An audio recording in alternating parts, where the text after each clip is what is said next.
سے پہلے کہ یہ ویڈیو چلائی جائے میں ایک وضاحت تو یہ کر دوں کہ یہ جناب جو اس وقت آپ کی اسکرین پہ جن کی تصویر دکھ رہی ہے یہ حافظ نعیم الرحمان غالباً ان کا پورا نام ہے.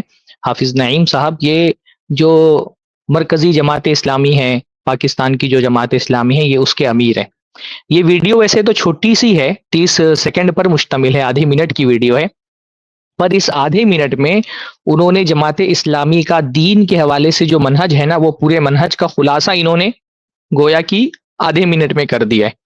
تو اس آدھے منٹ کی ویڈیو پہ جو ہمارا تبصرہ ہے وہ اصل میں جماعت اسلامی کے اس پورے منہج پر تبصرہ ہے جس منہج سے ہم کو اختلاف ہے. تو یہ جماعت اسلامی کا جو منہج بیان کر رہے ہیں اس منہج پر سے ہم کو کیا پرابلم ہے اور جماعت اسلامی کے ساتھ ہمارا اختلاف اصل میں کن بنیادوں پر ہے. جو تحریکی فکر ہے اس تحریکی فکر کے ساتھ ہمارا اختلاف کن بنیادوں پر ہے وہ انشاءاللہ تعالی اس ویڈیو میں جماعت اسلامی کا منہج بھی واضح ہو جائے گا اور ان سے ہمارے اختلاف کی کیا بنیادیں ہیں کیا فکری بنیادیں ہیں وہ بھی انشاءاللہ تعالی واضح ہو جائیں گی. جماعت اسلامی اقامت دین کے تصور کے ساتھ ایک دین ہوتا ہے کہ مطلب جس میں لوگ سمجھتے ہیں نماز روزہ حج زکوٰۃ دین مکمل. داڑھی کی لمبائی 5 کی اونچائی اور ٹوپی کی گہرائی اس کا مطلب دین ہے. یہ دین کا ایک بہت ہی مطلب ظاہری پہلو ہے اور معاملات دین ہے نظام ہے دین. اصل میں دین جو ہے وہ سسٹم کا نام ہے. اسی لیے قرآن میں اللہ کہتا ہے ان الدین عند اللہ اسلام کہ اللہ کے نزدیک دین جو ہے اسلام ہے. تو اسلام ایک وے آف لائف. آپ نے دیکھا یہ چھوٹی سی ایک ویڈیو ہے اور اس ویڈیو میں یہ جو جناب ہیں یہ دین اور اقامت دین کی وضاحت کر رہے ہیں کہ دین کس چیز کا نام ہے اور اقامت دین کس چیز کا نام ہے. انہوں نے جو بیان دیا ہے اس میں ہم کو بنیادی طور پہ جو اختلاف ہے اس میں سے پہلا اختلاف تو یہ ہے کہ یہ جناب دین کی تشریح کر رہے ہیں اور دین کی تشریح میں جو دین کا سب سے اصل بنیاد ہے جس پر پورے دین کی بنیاد ہے وہ بات تو کہیں دین کی تشریح میں آئی نہیں. انہوں نے عبادات کو بالکل حقارت کے انداز میں اور ان کے چہرے کا ایکسپریشن دیکھیے گا ابھی میں دوبارہ یہ ویڈیو جب پلے کروں گا بہت حقارت کے انداز میں نماز روزے اور جو عبادات کا اہم ترین پہلو ہے اس کو کہہ دیا یہ تو دین کا ایک ظاہری پہلو ہے تحقیر کے ساتھ میں. پھر اس کے بعد جو عبادات کے بعد جو دوسرا مرحلہ ہے معاملات کا اس کو تھوڑا سا بڑا بنا کر کے پیش کیا. عبادت کے مقابلے میں معاملات کو بڑا بنا کر کے پیش کیا اور کہا معاملات دین ہے. یعنی عبادات تو بس ظاہری پہلو ہے معاملات دین ہے. تو دین اور پہلی بات تو یہ ہے کہ معاملات کے مقابلے میں عبادات کی تحقیر کی انہوں نے.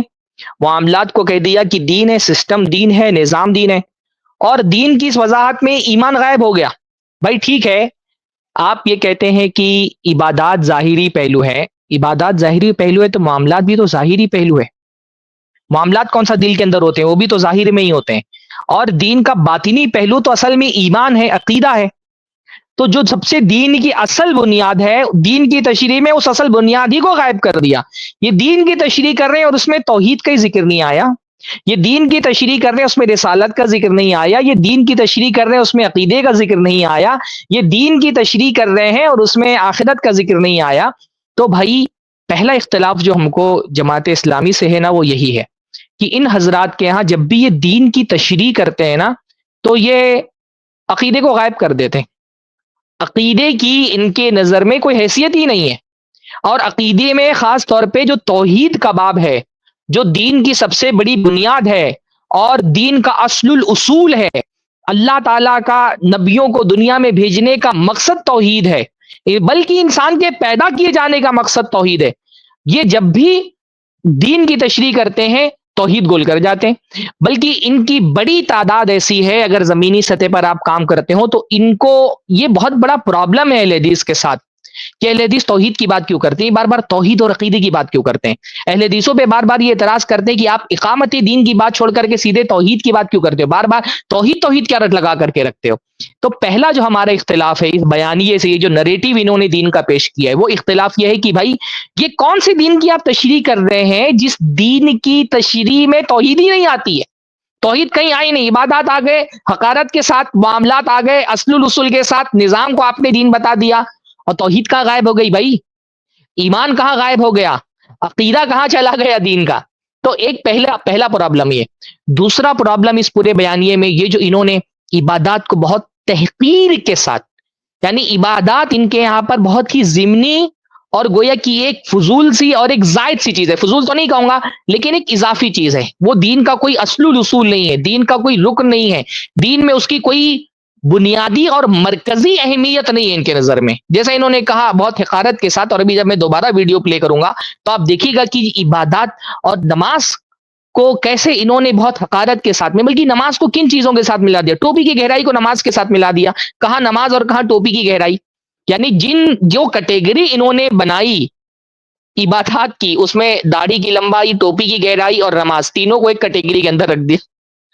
نماز اور نماز کے ساتھ تمام عبادات کی تحقیر کا جو مزاج اخوانی فکر میں پایا جاتا ہے، جماعت اسلامی کی فکر میں پایا جاتا ہے، ایون مولانا مودودی کی فکر میں پایا جاتا ہے، جو انہوں نے دین کی بنیادی اصطلاحات وغیرہ کتابیں لکھی، اس میں جس طرح سے انہوں نے عبادات کے حوالے سے باتیں کی کہ وہ گویا کہ بس ایک طرح کا ٹریننگ کورس ہے. کیونکہ ان کے یہاں دین پورا کا پورا سیاسی نظام قائم کرنے کا نام ہے نا، تو اس سیاسی نظام کے قائم کرنے کے لیے اصل میں بس ایک ٹریننگ ہے نماز. اور یہ بات مولانا مودودی نے اپنی کتابوں میں لکھی ہے. تو یہ مجموعی طور پہ صرف یہ حافظ نعیم صاحب کی فکر نہیں ہے، پوری اخوانی فکر، پوری جماعت اسلامی کی فکر جو مولانا مودودی کے دماغ سے نکلی ہوئی ہے اور اسی کی شاخیں جماعت اسلامی میں پھیلی ہوئی ہیں. ان کے یہاں عبادات کے لیے ایک تحقیر والا مزاج ہے، ایک اس کو ہلکا سمجھنے والا اور ہلکا سمجھانے والا مزاج ہے. تو یہ دوسری چیز جو ہے نا ہم کو ان کے اس سے اختلاف ہے. تیسری چیز جو یہ اقامت دین ٹھیک ہے، شریعت کا ایک اصول ہے، پر یہ اقامت دین کہہ کر کے اصل میں لفظ تو صحیح استعمال کر رہے ہیں کہ دین کی اقامت، پر ان کے یہاں دین کی اقامت سے مراد حکومت کی اقامت ہے. خلافت قائم کرنا، سیاسی نظام قائم کرنا، سیاسی نظام میں تبدیلی لانا، اقتدار پر قبضہ کر لینا، حکومت کو کنٹرول کرنا، ان کے ہاں اس کو اقامت دین کہا جاتا ہے. یہ اقامت دین کی تعبیر تو استعمال کرتے ہیں، پر ان کے ہاں اقامت دین کی تعبیر جب استعمال کی جاتی ہے تو وہاں اقامت دین سے مراد کون سا دین ہوتا ہے؟ ان کے اقامت دین سے مراد ہوتا ہے سیاسی اقتدار اور غلبہ حاصل کرنا.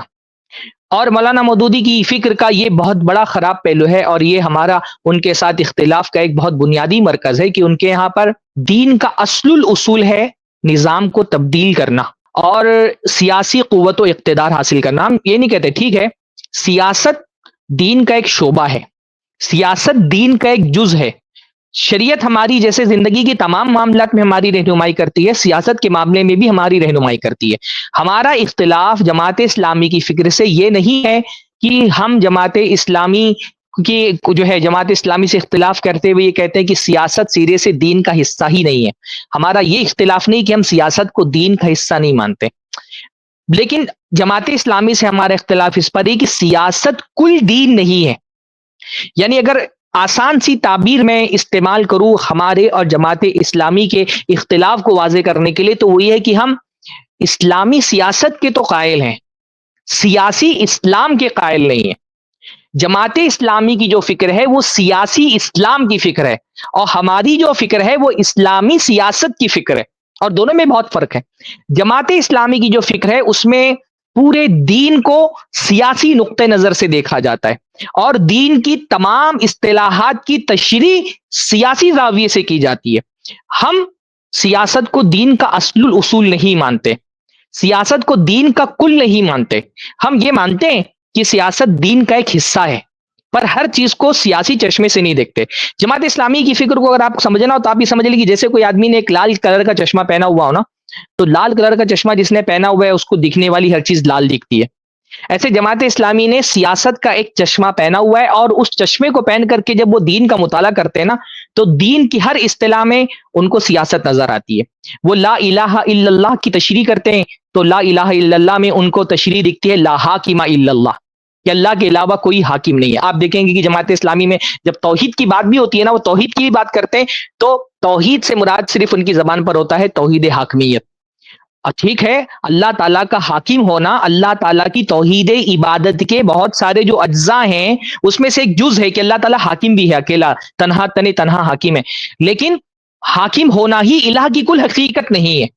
لیکن جماعت اسلامی آپ دیکھیں گے کہ وہ جب توحید کی بھی بات کرتے ہیں تو ان کی نظر توحید کی تمام قسموں سے ہٹ کر کے بس ایک قسم پہ جا کر کے اٹک جاتی ہے، اور اسی ایک قسم سے وہ تمام قسموں کی تشریح کرتے ہیں لا الہ الا اللہ یعنی لا حاکم الا اللہ. جب شرک کی بات کرتے ہیں طاغوت کا لفظ بولا جاتا ہے. بھائی طاغوت کس کو کہتے ہیں؟ ہر وہ شے جس کے اللہ کے علاوہ عبادت کی جائے وہ طاغوت ہے. پر جماعت اسلامی کے ذہن پر جو ایک سیاسی اسلام کا غلبہ ہے نا، اس غلبے کی وجہ سے جب بھی آپ کسی اخوانی تحریکی جماعت اسلامی کے کسی شخصیت کے اور کسی فرد کے سامنے آپ طاغوت کی بات کریں تو ان کی نظر میں طاغوت کا لفظ سن کر کے بت نہیں آتے مٹی اور پتھر کے.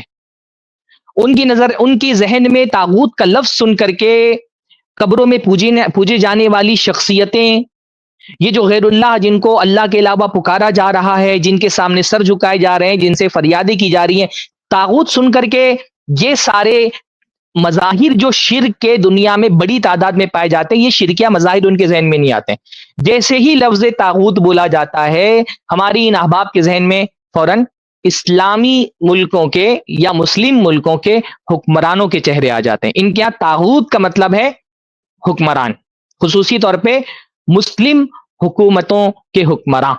یہ ان کے یہاں طاغوت، یعنی میں نے کہہ رہا طاغوت میں ایک درجے میں کہیں ایسا ہو سکتا ہے کہ کوئی آدمی اللہ تعالیٰ کی شریعت ہٹا کر کے اپنا نظام نافذ کرنا چاہے، وہ بھی طاغوت ہے، لیکن صرف وہ طاغوت نہیں، صرف وہ طاغوت نہیں. لیکن یہ جماعت اسلامی کی جو فکر ہے اس میں آپ دیکھیں گے، کیونکہ یہ سیاسی اسلام کا انہوں نے چشمہ پہنا ہوا ہے، تو عقیدے کی بات بھی کریں گے تو وہاں بھی ان کو صرف سیاست دکھائی دیتی ہے.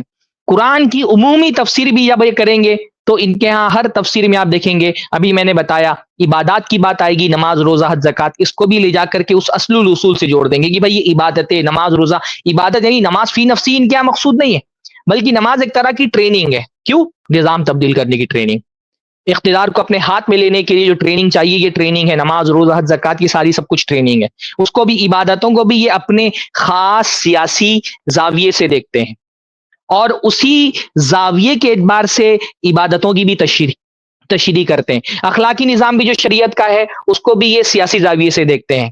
جو معاملات کا نظام ہے شریعت کا اس کو بھی یہ سیاست کے نظریے سے دیکھتے ہیں. یہ ہر چیز کی تشریح دین میں جو بھی معاملات دین کے آتے ہیں نا اس کی تشریح نظام سے کر دیتے ہیں، یہ نظام کی تبدیلی سے کر دیتے ہیں. بھائی ٹھیک ہے، نظام جو ہے وہ دین کے، میں پھر سے بات کہتا ہوں کہ دین کے شعبوں میں سے ایک شعبہ ہے نظام، لیکن نظام دین کا اصل نہیں ہے.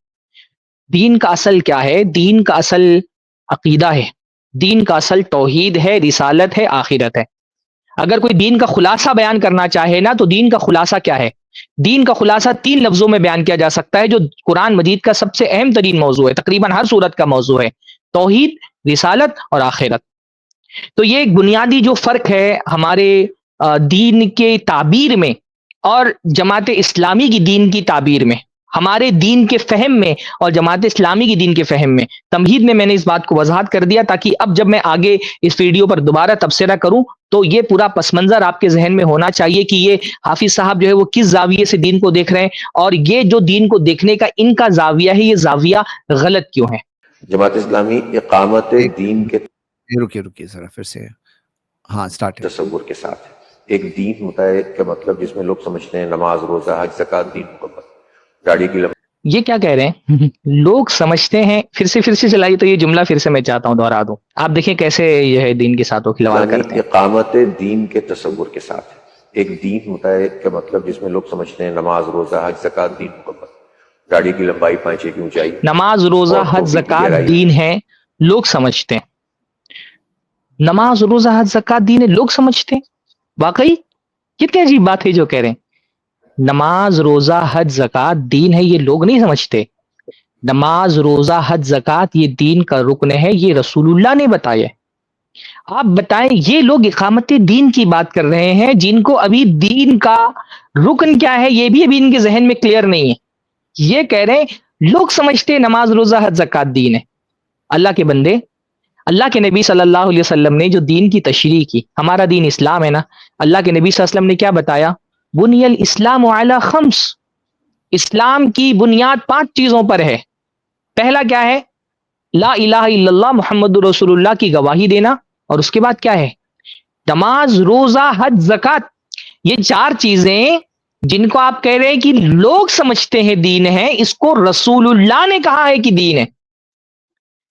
اللہ کے رسول صلی اللہ علیہ وسلم نے اس کو دین قرار دیا ہے. یہ آپ کیسے کہہ رہے ہیں؟ یعنی میں نے کہا نا، جماعت اسلامی کا جو تصور سیاست ہے اس میں انہوں نے سیاست کو، نظام کی تبدیلی کو حکومت و اقتدار کو اتنا اوپر رکھ دیا ہے کہ عبادات یا امہات العبادات جو دین کے اصل الاصول ہیں، دین کے ارکان ہیں، ان کے نزدیک جو سیاسی نظام کی تبدیلی ہے، حکومت و اقتدار کا حصول ہے، وہ اتنی پرائرٹی پر آ گیا ہے کہ اس عبادات اس کے نیچے دب گئی ہیں.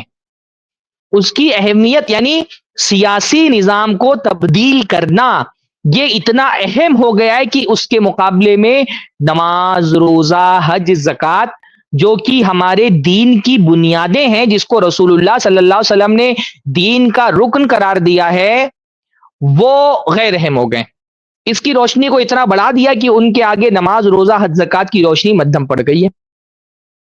اب دین کی ایک تشریح جو ہے یہ حافظ صاحب کر رہے ہیں جو جماعت اسلامی کی نظر کے مطابق، اور دین کی ایک تشریح جو ہم کر رہے ہیں رسول اللہ صلی اللہ علیہ وسلم کی حدیث کے مطابق ہے.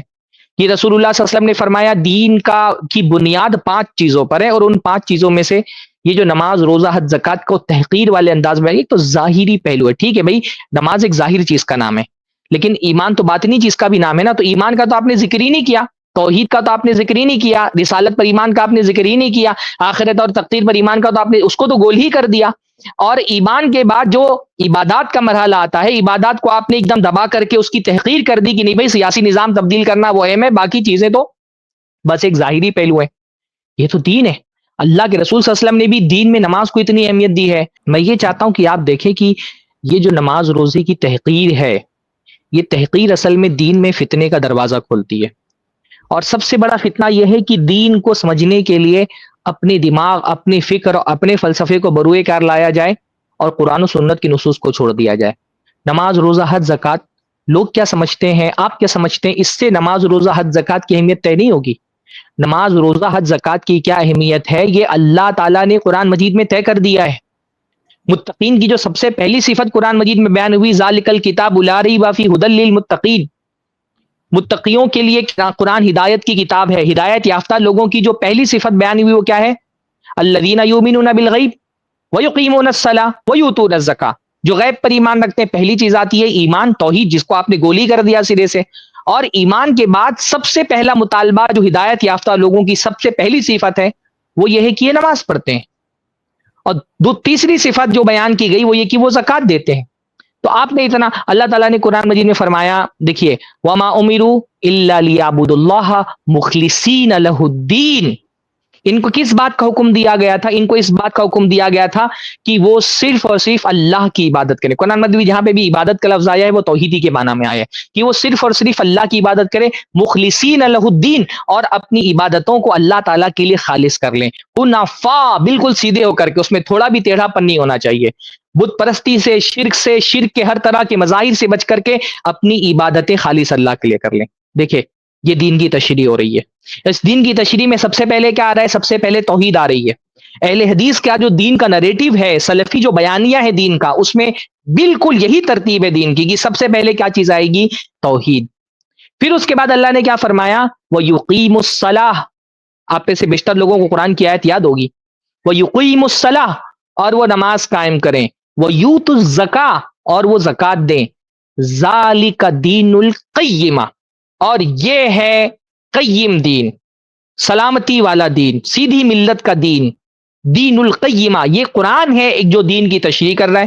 قرآن مجید دین کی تشریح کرتے ہوئے تو نماز اور روزے کو، نماز اور زکوٰۃ کو دین کا بنیادی رکن بتا رہے ہیں، توحید کو دین کا بنیادی تقاضا بتا رہے ہیں. یہ حضرات کہہ رہے ہیں نماز، روزہ، حج، زکوٰۃ تو لوگوں نے اس کو دین سمجھا ہوا ہے. سبحان اللہ، لوگوں نے نہیں دین سمجھا ہے، اللہ تعالیٰ نے اس کو دین قرار دیا ہے، رسول اللہ نے اس کو دین قرار دیا ہے.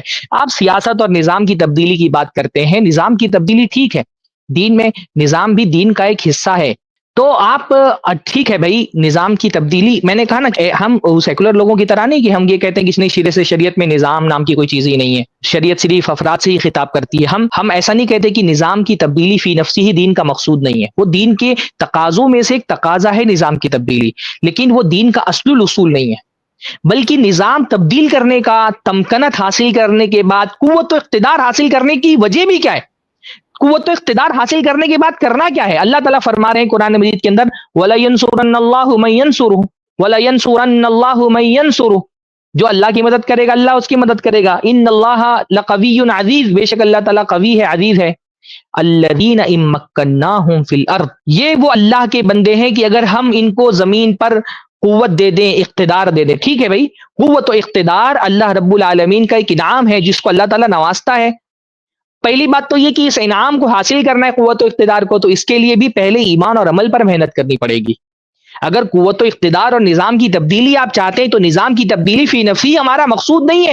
نظام کی تبدیلی اللہ تعالیٰ کا انعام ہے. اگر وہ منزل ہے تو اس کا راستہ ایمان و عمل ہے. اللہ نے فرمایا وعد اللہ الذین آمنوا وعملوا الصالحات لیستخلفنہم فی الارض. اللہ نے ایمان لانے والوں اور عمل صالح کرنے والوں کے ساتھ وعدہ کیا ہے کہ وہ ان کو زمین کی خلافت عطا فرمائے گا. وَلَيُمَكِّنَنَّ لَهُمْ دِينَهُمُ الَّذِي ارْتَضَىٰ لَهُمْ، اور جو دین اللہ نے ان کے لیے منتخب کیا ہے اس دین کو قوت و اقتدار دے گا، اس کو تمکنت اور تمکین عطا فرمائے گا. یہ جو قوت و اقتدار ہے یہ آئے گا ہی ایمان اور عمل صالح سے، اور عمل صالح کا سب سے پہلا تقاضا نماز پڑھنا ہی ہے. تمام اعمال صالحہ کی سردار نماز ہے. آپ اتنا نماز کو حقیر کیوں سمجھتے ہیں؟ یہ لوگوں نے سمجھ لیا ہے. اللہ تعالیٰ فرما رہا ہے کہ عمل صالح کرنے والوں کو اللہ تعالیٰ زمین کی خلافت عطا فرماتا ہے. اور جب خلافت مل جاتی ہے تو بندے کیا کرتے ہیں؟ جن بندوں کو اللہ خلافت، زمین پر قوت اور اقتدار دیتا ہے، وہ کیا کرتے ہیں؟ اقاموا الصلاۃ وآتوا الزکاۃ، وہ نماز قائم کرتے ہیں اور وہ زکوٰۃ دیتے ہیں. اگر زمین پر طاقت، قوت اور اقتدار مل بھی جائے تو اس اقتدار کا مقصود کیا ہے؟ نماز قائم کرنا، زکوٰۃ دینا. وَأَمَرُوا بِالْمَعْرُوفِ وَنَهَوْا عَنِ الْمُنكَرِ، اور وہ معروف کا حکم دیتے ہیں اور منکر سے روکتے ہیں. اور معروف میں آپ سب حضرات کے بات پتہ ہے کہ معروف میں سب سے بڑا معروف توحید ہے، منکر میں سب سے بڑا منکر شرک ہے. زمین میں قوت و اقتدار آ بھی جائے تو کس لیے آتا ہے؟ تاکہ آپ توحید کا حکم دیں، لوگوں کو شرک سے روکیں. تو یہ نماز کو اتنی حقارت کے ساتھ، اچھا کیٹیگری کیا بنائی انہوں نے؟ نماز، روزہ، زکوٰۃ. اس کو کس سے جوڑ دیا؟ داڑھی کی لمبائی اور ٹوپی کی گہرائی. بھائی ٹھیک ہے، ٹوپی کی گہرائی تو شریعت میں فی نفسی مطلوب ہی نہیں ہے. ٹوپی پہننا یعنی یہ الگ الگ کیٹیگری کی چیزوں کو ایک ساتھ ملا کر کے انہوں نے اصل میں نماز، روزہ، حج، زکوٰۃ کی تحقیر کر دی. داڑھی دین میں مطلوب چیز ہے، داڑھی دین کے اندر مطلوب چیز ہے، لیکن نماز کی طرح مطلوب نہیں ہے. آپ نے نماز، روزہ، حج، زکوٰۃ جو دین کا رکن ہے اس کو پہلے تو داڑھی سے جوڑ دیا، پھر ان پانچوں چیزوں کو ملا کر کے ٹوپی کی گہرائی سے جوڑ دیا جو شریعت سے دین میں مطلوب ہی نہیں ہے. شریعت میں ٹوپی مطلوب نہیں ہے کہ شریعت میں ٹوپی یا ٹوپی کی کوئی خاص گہرائی مطلوب ہے. آپ ٹوپی نہیں پہنتے تو آپ ٹوپی کی تحقیر کر دے رہے ہیں. آپ نے کیونکہ داڑھی نہیں رکھی ہوئی ہے تو نہیں رکھے، بھائی آپ کا مزاج ہے، پر آپ داڑھی کی تحقیر کیسے کر سکتے ہیں جب اللہ کے رسول صلی اللہ علیہ وسلم نے مستقل اپنی حدیثوں کے اندر اللہ کے نبی صلی اللہ علیہ وسلم نے مختلف الفاظ کے ساتھ داڑھی کو کاٹنے سے منع کیا ہے، داڑھی کو چھوڑ دینے کا حکم دیا. انشاءاللہ تعالی اگلا ویڈیو میں داڑھی کے موضوع پر ہی بناؤں گا اور داڑھی کے موضوع پر انشاءاللہ بات کریں گے. ٹھیک ہے، داڑھی دین میں مطلوب ہے، لیکن داڑھی بھی دین میں ویسا مطلوب نہیں ہے جیسا مطلب نماز، روزہ، حج، زکوٰۃ ہے. یہ اصل میں یہ جو گیم کیا گیا وہ کیا کیا گیا کہ پہلے نماز، روزہ، حج، زکوٰۃ جو دین کا رکن ہے اس کو لاؤ، پھر ایک ایسی چیز کے ساتھ جوڑ دو سو دین میں مطلوب تو ہے پر دین میں رکن کی حیثیت سے نہیں مطلوب ہے. داڑھی دین میں مطلوب ہے پر داڑھی دین کا رکن نہیں ہے. تو جب ایک ایسی چیز سے جوڑ دیا نماز، روزہ، زکوٰۃ کو جو دین میں رکن کی حیثیت سے تو مطلوب نہیں ہے، تو ویسے ہی نماز، روزہ، حج، زکوٰۃ کی اہمیت ختم ہو گئی. پھر ان کو ملا کر کے تو داڑھی ٹوپی کی گہرائی کے ساتھ جوڑ دیا جس کا سرے سے دین کے مطالبات سے کوئی تعلق نہیں ہے کہ دین کو کوئی مطالبہ ہے کہ ٹوپی رکھیں. ٹوپی رکھنا نہ کوئی واجب ہے نہ مستحب ہے. ٹھیک ہے، کسی زمانے کے اہل دین کا شعار ہے تو آپ اس حساب سے رکھ لیں، لیکن شریعت میں تو فی نفسی ہی ٹوپی جو ہے وہ کوئی مطلوب چیز نہیں ہے. تو آپ یہ دیکھیں گے کہ عام طور پہ جماعت اسلامی کے ہاں یہ فکر بہت پائی جاتی ہے کہ عبادتوں کی تحقیر کرنا اور عبادتوں کے ساتھ سنتوں کی تحقیر کرنا. داڑھی ٹھیک ہے دین میں رکن کی حیثیت سے مطلوب نہیں ہے، پر داڑھی اللہ کے نبی صلی اللہ علیہ وسلم کی سنت ہے. اللہ کے نبی صلی اللہ علیہ وسلم نے داڑھی رکھنے کی تاکید کی ہے. لیکن یہ حضرات ان کے ذہن پر نظام کی تبدیلی کا بھوت ایسا سوار ہے نا کہ اس کے آگے دین کا ہر مطالبہ ان کے نزدیک فضول ہے، حقیر ہے، غیر اہم ہے. اور داڑھی جو دین کا ایک اہم ترین مطالبہ ہے اس کا یہ ایسے ہی استہزاء کرتے ہیں. میں جماعت اسلامی میں ذاتی طور پہ ایسے لوگوں کو جانتا ہوں جو داڑھی کا مذاق اڑاتے ہیں. بعض ہمارے احباب جو جماعت اسلامی سے تعلق رکھتے ہیں انہوں نے داڑھی رکھی ہوئی تو ان کو باقاعدہ کہا جاتا ہے کہ آپ داڑھی کیوں رکھتے ہیں. خود مولانا مودودی اللہ تعالیٰ ان کی حالت پر رحم فرمائے، انہوں نے باقاعدہ ایک زمانے تک کے ایک دم کلین شیو ہوتے تھے، داڑھی نہیں. ان کی پرانی تصویریں آپ دیکھیں داڑھی ہی نہیں رکھتے تھے وہ. تو یہ پہلا پرابلم ان کے ساتھ یہ. اور ٹوپی کی گہرائی اس کا مطلب دین ہے. یہ دین کا ایک بہت ہی مطلب ظاہری پہلو ہے اور معاملات دین ہے. ایکسپریشن دیکھیں آپ ان کے چہرے کا، بہت ہی ظاہری پہلو ہے. چہرے کے ایکسپریشن سے سمجھ میں آتا ہے نا کہ انسان کا مزاج اور اس کا موقف کیا ہے. یہ بہت ہی ایک ظاہری پہلو ہے. پھر آگے کیا فرما رہے ہیں؟ معاملات دین ہے. جماعت اسلامی اقامت دین کے تصور کے ساتھ ہے.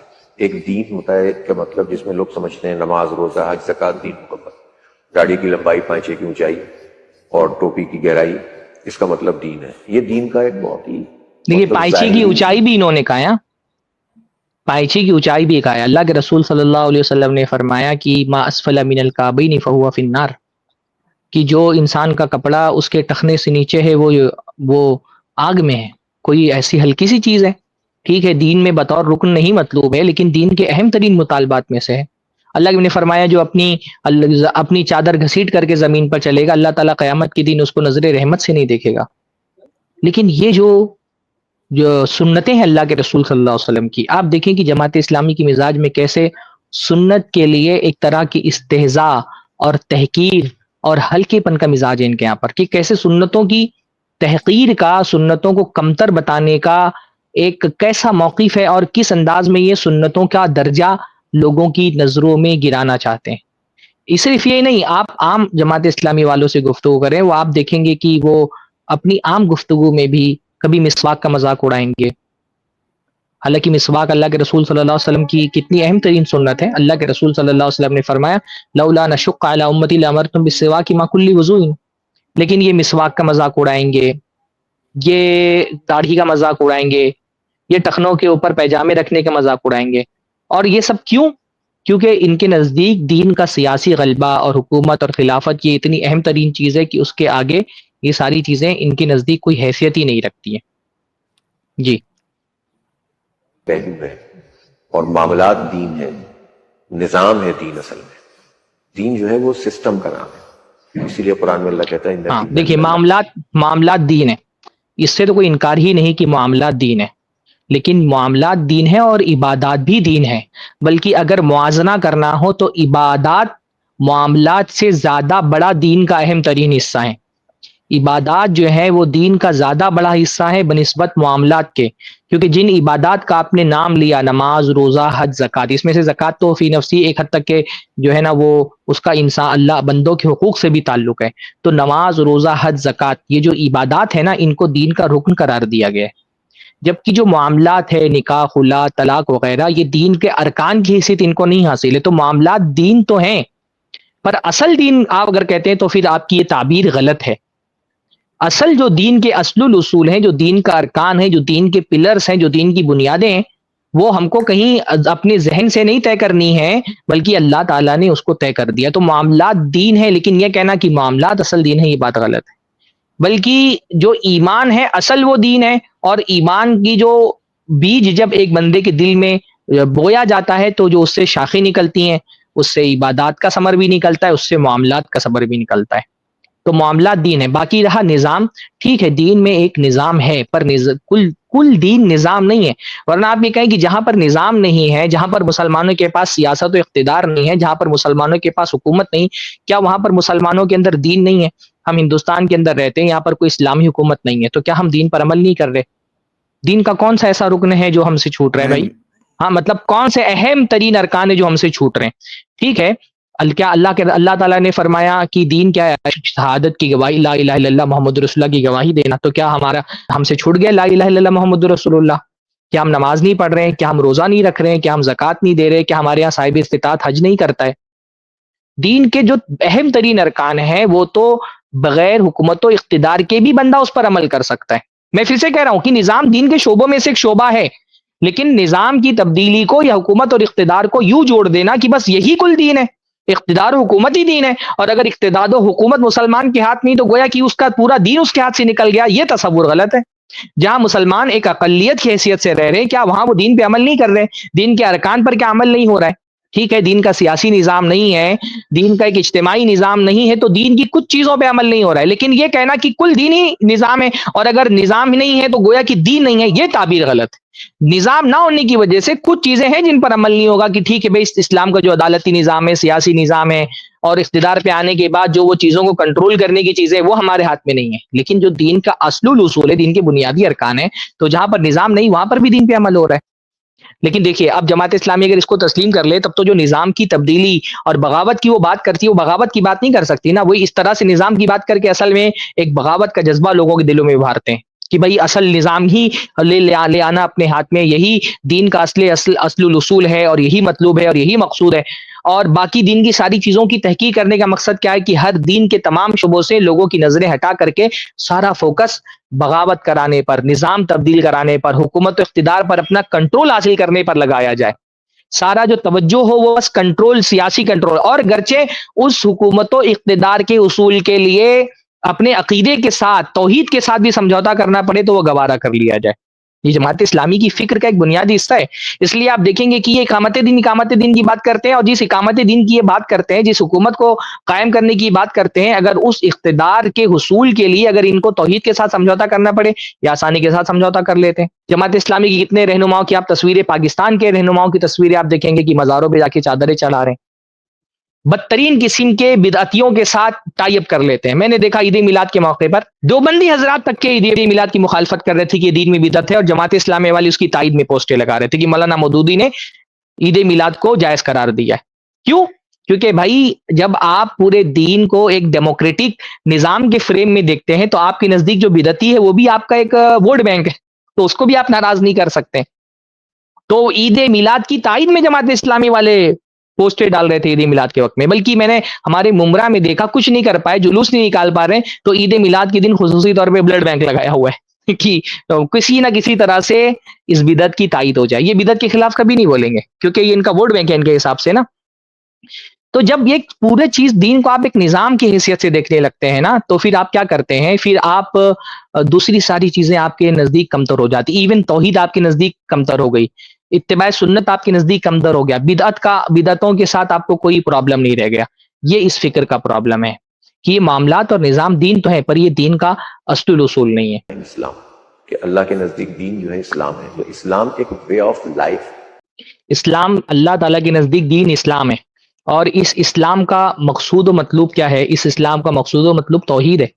اللہ تعالیٰ نے قرآن مجید میں ہماری جو انفرادی زندگی کا مقصد ہے وہ بھی بیان کر دیا ہے، اور ہماری اجتماعی زندگی کا مقصد بھی بیان کر دیا ہے۔ انفرادی طور پہ ہماری زندگی کا مقصد کیا؟ اللہ نے فرمایا وَمَا خَلَقْتُ الْجِنَّ وَالْإِنسَ إِلَّا لِيَعْبُدُونَ، ہم نے جنوں اور انسانوں کو صرف اور صرف اپنی عبادت کے لیے پیدا کیا۔ یہ ہماری زندگی کا بنیادی مقصد توحید ہے انفرادی طور پہ۔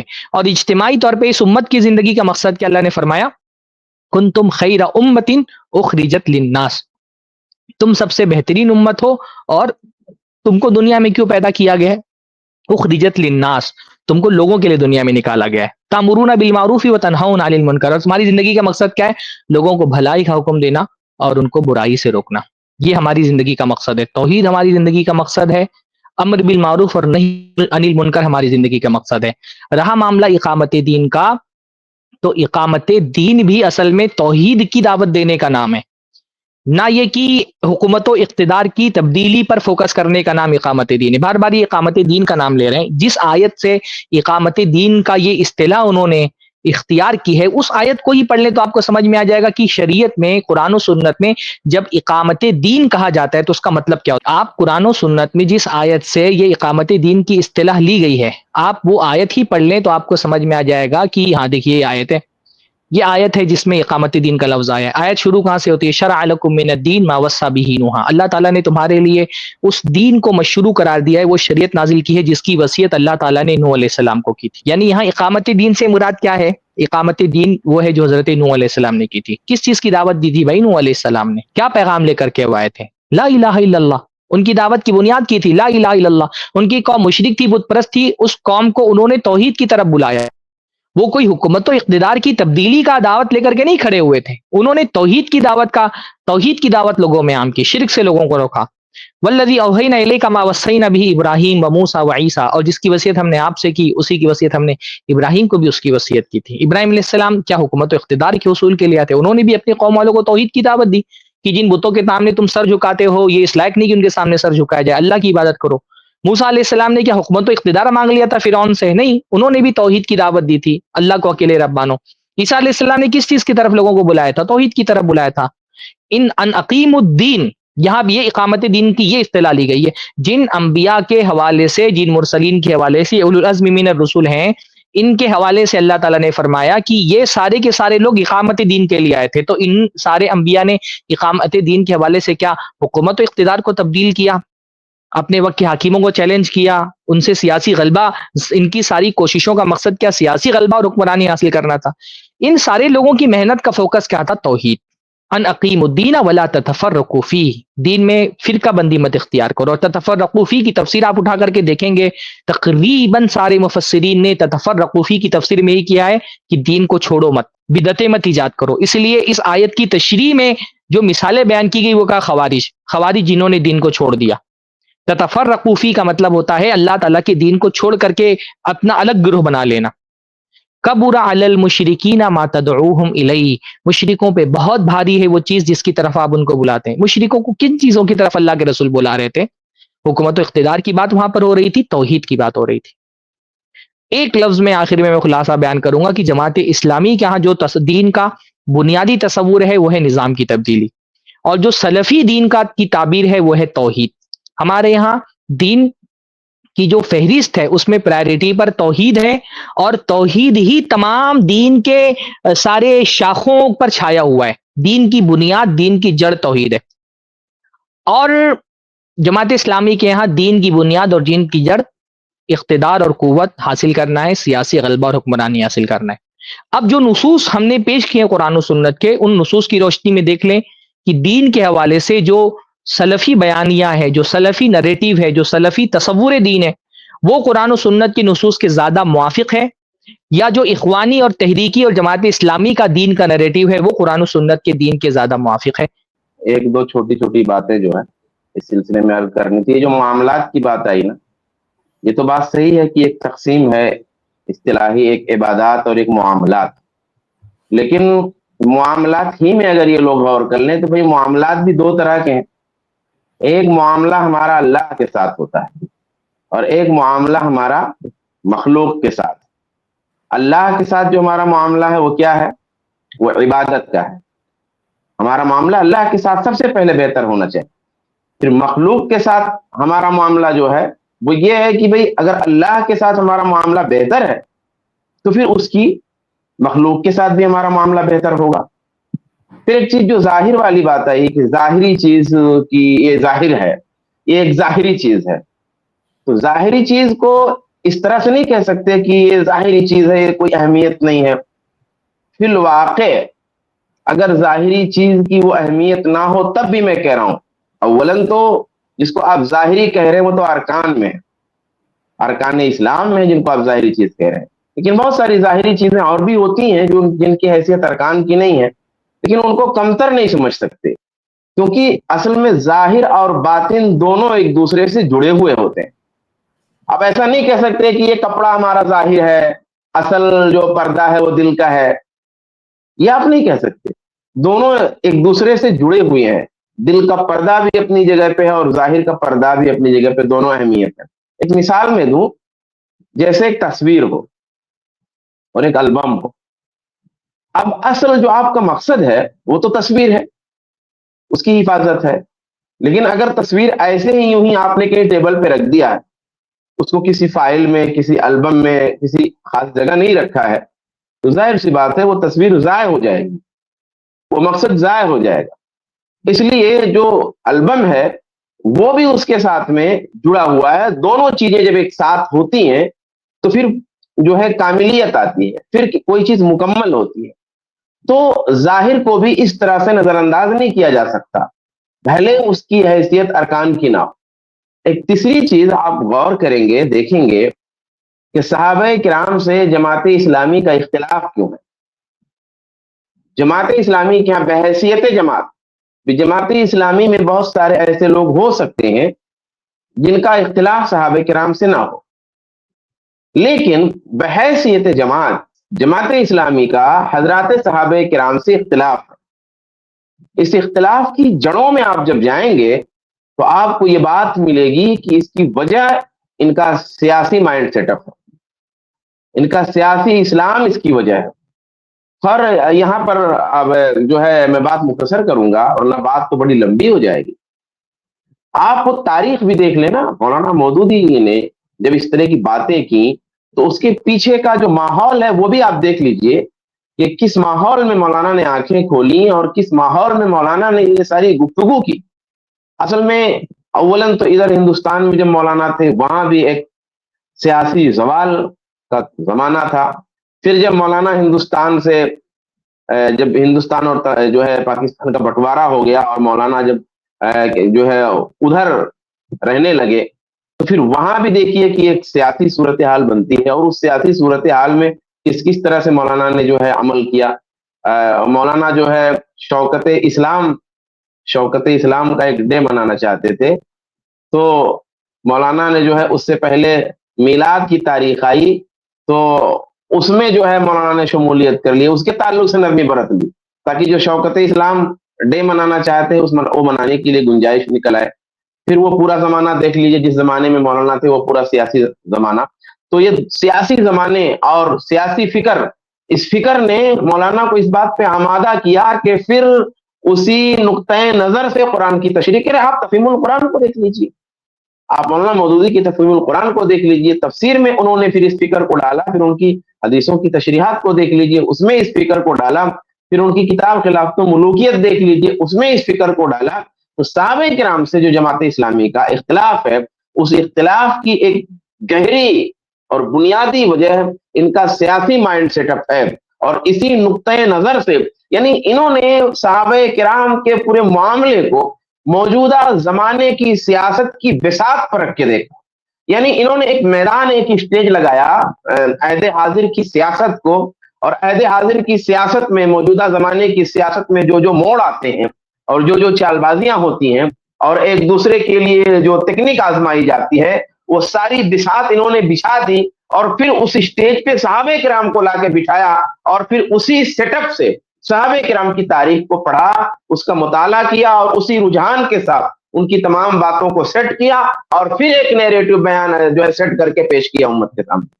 تو بہرحال یہ پھر بات میں پڑھاؤں گا تو بات آگے چلی جائے گی. ایک چھوٹا سا تبصرہ میں کرنا چاہ رہا تھا فراز بھائی کی اس گفتگو کے بعد. کبھی انشاءاللہ کوئی ویڈیو لیں گے اور کوئی اس طرح کی بات آئے گی تفصیلی گفتگو انشاءاللہ کریں گے. جزاک اللہ, السلام. جزاک اللہ خیر. ماشاءاللہ شیخ سرفراز کا بہت ہی یعنی بہترین یعنی یہ تبصرہ تھا. بہت سے لوگ نہیں سمجھتے ہیں جو انہوں نے رپلائی دیا, اور شیخ شعبان کی بھی بہت اچھی باتیں تھی جو بہت سے لوگ نہیں سمجھتے ہیں, کیونکہ آپ کو جماعت اسلامی والے بھی دکھائی دیں گے کہ وہ کہتے ہیں کہ بھائی قرآن ترجمے سے پڑھو, یعنی تھوڑے سے روشن خیال دکھائی دیتے ہیں بعض لوگوں کو. لیکن اصلیت یہاں جاننا ضروری ہے کہ وہ کس گول کی طرف کام کر رہے ہیں, کیا چیز ان کے لیے سب سے اہم چیز ہے دین اسلام میں, کیا چیز ان کے لیے نمبر 1 بات ہے. تو یہاں جو بات واضح ہوئی کہ انہوں نے ایک ٹرم لیا ہے قرآن سے ہی اقامت دین, لیکن اقامت دین کے اندر توحید کا ذکر نہیں ہے, دین کے نام میں جو عبادات ہے اس کو حقیر بتایا جا رہا ہے. یہ سارے پرابلم دکھائی دے رہے ہیں. جی شیخ آپ بھی کچھ ایک چیز اور میں ایڈ کر دوں, بلکہ میں بولتا رہتا ہوں کہ دین اور جو حکومت ہے اس کے بارے میں آپ حدیثیں دیکھیں گے تو اللہ کے نبی صلی اللہ علیہ وسلم نے خلافت کے بارے میں کہا کہ کبھی رہے گی کبھی نہیں رہے گی, حکومت آتی جاتی رہے گی, خلافت آتی جاتی رہے گی, لیکن دین ہمیشہ رہے گا. اللہ کے نبی صلی اللہ علیہ وسلم نے دین کے بارے میں ضمانت دی ہے کہ وہ ہمیشہ رہے گا, قیامت تک کم سے کم ایک گروہ دین پہ ہمیشہ قائم رہے گا. تو اگر حکومت ہی اصل چیز ہوتی نا تو وہ کوئی دور ایسا نہیں ہو سکتا تھا جس دن حکومت نہ ہو. اور آپ دوسری بات یہ بھی دیکھیں کہ دنیا میں اتنے سارے انبیاء اور رسول آئے, لیکن صرف چند انبیاء علیہ السلام کے بارے میں آپ دیکھیں گے کہ انہوں نے حکومت کی ہے. اللہ کے رسول صلی اللہ علیہ وسلم, داؤد علیہ السلام, یوسف علیہ السلام, سلیمان علیہ السلام, آپ چند انبیاء علیہ السلام کے بارے میں پائیں گے کہ وہ دنیا میں آئے, انہوں نے حکومت کی. اگر یہ حکومت ہی اور یہ نظام ہی اصل دین تھا تو بتائیے ہر نبی کو بادشاہ ہونا, ہر نبی کو حاکم ہونا چاہیے تھا, خلیفہ ہونا چاہیے تھا, صاحب حکومت ہونا چاہیے تھا, لیکن ایسا نہیں ہے. تو اس لیے یہ بہت بڑا مغالطہ ہے کہ حکومت ہی کو, خلافت ہی کو آپ اصل دین سمجھ لیں. ہرگز نہیں. اصل دین نماز ہے, اللہ تعالیٰ کی عبادت ہے, توحید ہے. اصل دین کیا ہے؟ توحید ہے اور اللہ تعالیٰ کی عبادت ہے. اگر اسلام اور یہ اس دین پر عمل اسلامی حکومت میں بھی ہو سکتا ہے, اسلامی حکومت سے باہر بھی ہو سکتا ہے, کہیں بھی ہو سکتا ہے اس پر عمل. اس لیے یہ ذہن میں ہمیشہ رکھیے گا کہ اصل دین ہے, اصل حکومت نہیں ہے. اس کلپ کی فل ویڈیو دیکھنے کے لیے ہمارے چینل پر ضرور آئیں. آئی پلس ٹی وی نے ایک نیا یوٹیوب چینل شروع کیا ہے جس کا نام ہے آئی پلس ٹی وی اختلاف کا حل. اس چینل پر صرف اختلافی مسائل پر ویڈیوز آئے گی, لیکن دلائل کے ساتھ اور بھائی چارگی کے ساتھ. آپ کو میں دعوت دیتا ہوں کہ آپ بھی ہمارے اس چینل کو سبسکرائب کریں, ہماری ویڈیوز کو شیئر کریں اور نوٹیفیکیشن آئیکن کو آل سلیکٹ کریں تاکہ آپ کو ہماری ویڈیوز کا نوٹیفیکیشن مل سکے. جزاک اللہ خیر, والسلام علیکم ورحمۃ اللہ.